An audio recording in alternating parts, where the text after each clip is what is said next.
Hello students, कल हमने पढ़ा था परफेक्ट स्क्वायर कि कुछ नंबर्स परफेक्ट स्क्वायर्स होते हैं। परफेक्ट स्क्वायर कौन होते हैं? जो किसी भी नेचुरल नंबर का स्क्वायर बन के आए, जैसे 4, 9,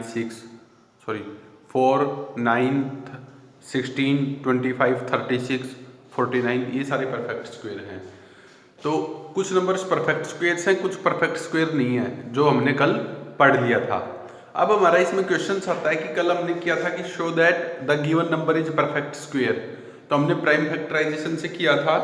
जहां पर कंप्लीट पेयर बन रहे थे वो आपके परफेक्ट स्क्वायर नंबर थे, जहां पर कंप्लीट पेयर नहीं बन रहे थे वो आपके परफेक्ट स्क्वायर नंबर नहीं थे।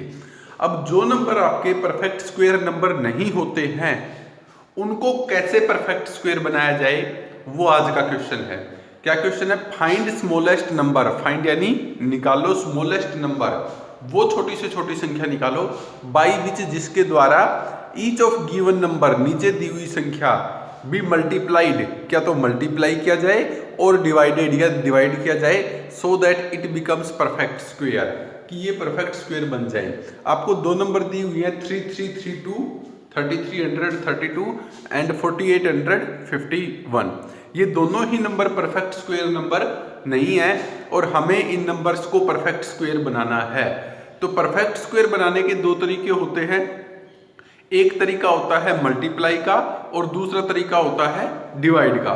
तो दोनों के अलग अलग क्वेश्चंस हैं। तो एक क्वेश्चन मैं आपको मल्टीप्लाई का बताऊंगा, एक क्वेश्चन आपको डिवाइड का बताऊंगा।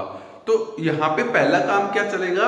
पहला काम यहाँ पे प्राइम फैक्टराइजेशन ही चलेगा, जो हमने कल किया था कि सबसे पहले make the prime factorization of the given number.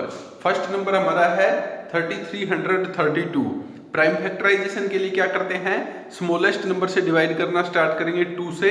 तो चेक करेंगे कि क्या इस पर 2 का डिवाइड जा सकता है। जिस नंबर के लास्ट में 0, 2, 4, 6, 8 हो उस पर 2 का डिवाइड जा सकता है। तो यहां पर आपका 2 का डिवाइड जाएगा। कहां से जाएगा? 2 1 जा 2, 3 में से 2 गया, कितना बचा? 1। ऊपर से 3 उतरेगा 13, 2 6 जा 12, 13 में से 12 गया, कितना बचा? 1।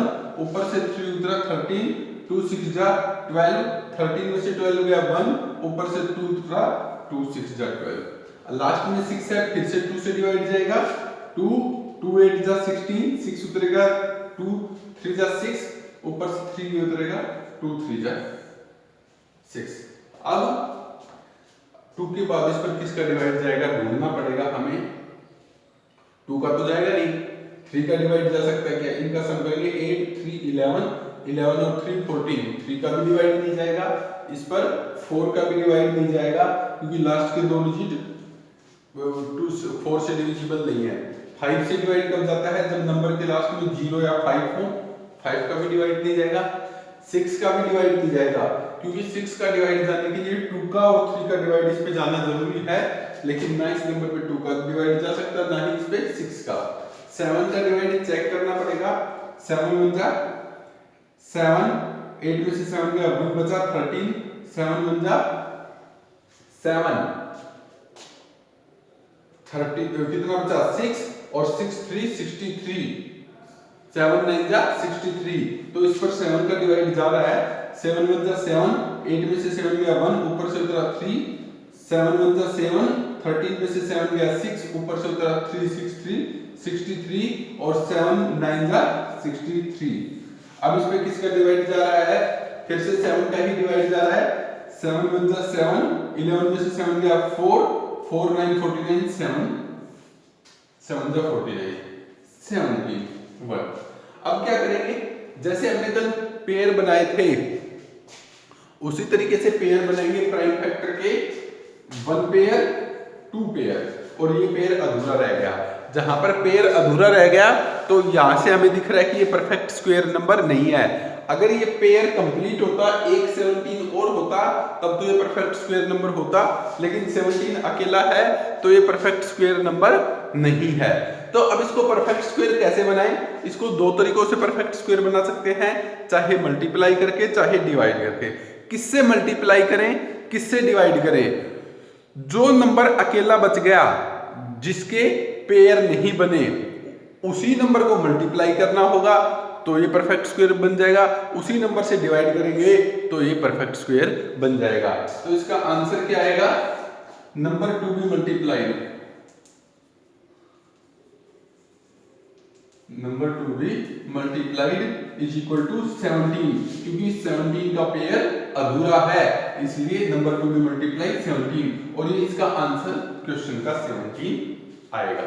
अगर हम लिख दे नंबर टू बी डिवाइडेड, तो हमें ये देखना था कि भैया ये मैम 17 कैसे आया, क्योंकि पेयर के लिए हमें एक 17 और चाहिए, वो 17 तो वो कहां से आएगा, मल्टीप्लाई करने से आएगा। अगर यहाँ पे एक 17 और हो जाए तो नंबर टू बी मल्टीप्लाई 17, और डिवाइड में क्या चाहिए कि ये 17 हट जाए, तो ये 17 हटेगा कैसे, डिवाइड से, तो नंबर टू बी डिवाइडेड वो भी 17 ही आंसर रहेगा। इसी तरीके से ये क्वेश्चन और है, ये और करके दिखा देता हूं। नंबर के लास्ट में 0 2 4 6 8 होता तो 2 से डिवाइडेड होता, लेकिन यहाँ पे कुछ भी ऐसा नहीं है तो ये 2 से डिवाइडेड नहीं है। क्या ये 3 से डिवाइड हो पाएगा, सम ऑफ डिजिट 4 + 8 12, 12 और 5 17, 17 और 1 18, 18 पर 3 का डिवाइड जाता है तो पूरे नंबर पर भी 3 का डिवाइड जाएगा 3 से, 3 1 जा 3, 4 में से 3 गया 1, ऊपर से आया 8, 18, 3 6 जा 18, 5 3 1 जा 3 बचा 2, 3 7 जा 21। अब किसका डिवाइड जाएगा चेक करते हैं, 6 और 1 2 का तो जाएगा ही नहीं, 0 2 4 6 8 लास्ट में नहीं है, क्या 3 का डिवाइड जा सकता है, चेक करेंगे, 6 और 1 7, 7 और 1 8, 8 और 7 15, 15 पर 3 का डिवाइड जाता है तो पूरे नंबर पर भी 3 का डिवाइड जाएगा, 3 5 जा 15, 16 में से 15 गया 1, ऊपर से आया 1 1 1 11, 3 3 जा 9, 11 में से 9 गया 2, ऊपर से आया 7, 3 9 जा 27। फिर से 3 का चेक करेंगे कि क्या 3 का डिवाइड जाएगा, 5 और 3 8, 8 और 9 17। अब इस पर 3 का डिवाइड नहीं जाएगा, इस पर 4 का भी डिवाइड नहीं जाएगा, इस पर 5 का भी डिवाइड नहीं जाएगा, इस पे 6 का भी डिवाइड नहीं जाएगा। 7 का डिवाइड चेक करना पड़ेगा, 7 7 जा 49, 53 में से 49 गया बचा 4, ऊपर से उतरा 9, 4 9 49, 7 का डिवाइड गया 7 7 जा 49, 53 में से 49 गया 4, ऊपर 7 7 जा 49, फिर से 7 का गया 11 और 11। यहाँ पे हमने देखा कि ये 3 का पेयर बन गया, ये 7 का पेयर बन गया, 11 अधूरा रह गया। यदि यहाँ पर 11 का भी पेयर बन जाता तो ये परफेक्ट स्क्वायर नंबर होता, लेकिन यहाँ पे 11 का स्क्वायर नहीं बना है इसलिए ये परफेक्ट स्क्वायर नंबर नहीं है। तो अब ये परफेक्ट स्क्वायर नंबर कैसे बना सकते हैं, क्या तो मल्टीप्लाई से, कि भैया क्या तो हमारे पास एक 11 और हो, वो एक 11 किससे आएगा, मल्टीप्लाई से, या ये 11 भी यहाँ से हट जाए, ये 11 हटेगा किससे, डिवाइड से। तो जब अगर उत्तर आए number to be multiplied, number to be multiplied is equal to 11, number to be divided, तो वो भी 11, ये इस तरीके से आपका आएगा। तो मैं क्वेश्चंस भेज रहा हूं, आप लोग ध्यान से करेंगे। Thank you.